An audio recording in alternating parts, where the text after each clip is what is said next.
Lumioko gure fitxategietan beste eduki mota bat nola txertatu dezakegun ikusiko dugu orain. Eta hain zuzen ere, audioaz ari naiz. Ikusten duzue, hau aurreko bideoan erabili dudan txantiloi bada, jarduera bat nire ikaslei jarduera bat jarri ahal izateko, eta ikusten baldin baduzue, hemen goien eskubitara badaukagu persona baten burua edo arpegia azaltzen den ikono bat, eta honi sakatuta audio bat grabatzeko aukera edukiko nuke.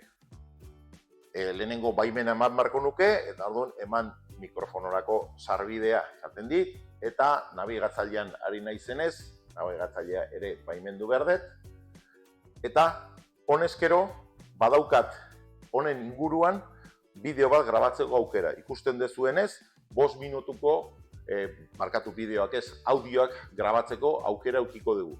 Beraz, nik botoi honi grabatzen hasterakoan, ematen baldin badiot, orain noski logikoena izango litzake nik argibideak ematea, nire ikasleek jakin dezaten jarduera hau nola osatu behar duten edo nola bete behar duten jakin dezaten.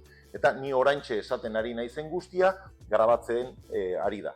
Beraz, behin gelditutakoan, aukera edukiko nuke nik berriro ere entzun aurrera atzera egiteko eta gustoko espaldin badet edo akatsiki izan baldin badet, berriro ere ezabatu eta berriro ere hastekoa, edo bestela besterik gabe, gustora baldin banago grabatutakoarekin, gehitu botoiari eman, eta honezkero ikono hau, itxi egingo dut hemen azaltzen den mezua, baino nire horri honi lotuta, ikono honek adierazten du audio bat dagoela.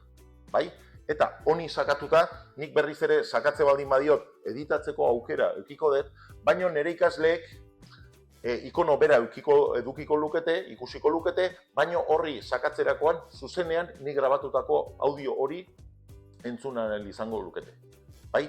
Beraz oso modu irisgarrian eta oso modu errazean, besterik gabe ikonoari emanda, nik emandako azalpenak entzungo lituzkete. Baina horrez gainere, erabili dezakegu aukera hau, beste horrein baten, gogoratu zaitezte nik hasieran eduki hau sortzeko kantuen PDF bat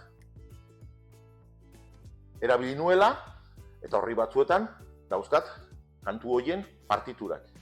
Bai, hau osatzeko ere, aukeretako bat izango litzake, nik honen bitartez, grabatzea, adibidez, abesti hori, kantu hau, nire ikasleek nola gelan nola jotzen duten, beraien instrumentuekin edo nola kantatzen duten, grabatuko banu, eta osagarri bezala horri honetan grabazio hori ere txertatzeko aukera edukiko nuke.